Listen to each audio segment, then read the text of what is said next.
我是林文然，新竹竹东人。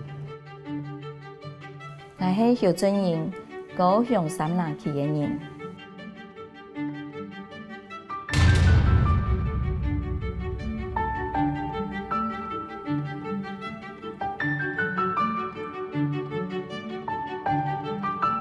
大家总讲客家运动为愈罕出，因为路头牌的时节，俺就会先翻东港区。为了保存这个东西，俺们客家人会想办法做成无相同的酱菜。我头牌伫玻璃工厂做凉板，遐转来听阿爸做汉菜的时间又半年咧。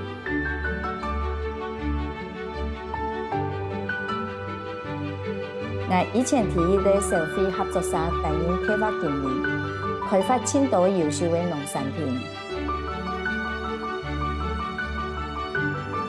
我当年老汉菜还有泡菜强下，可能汉菜的品质到底有种的好唔好？我妈拢会帮俺听出西高丽菜、西高丽菜。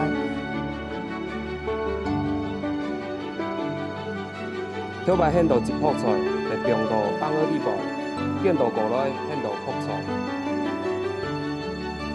咱的客家菜最厉害的地方就是做酱菜，一道菜拢可以做成各式各样的酱菜。咱你想让原来咱的老人家保存师傅的一个智慧，最好就是酱菜。咱人要保存呢，美式的东西还有老头牌老人家教俺着的事情。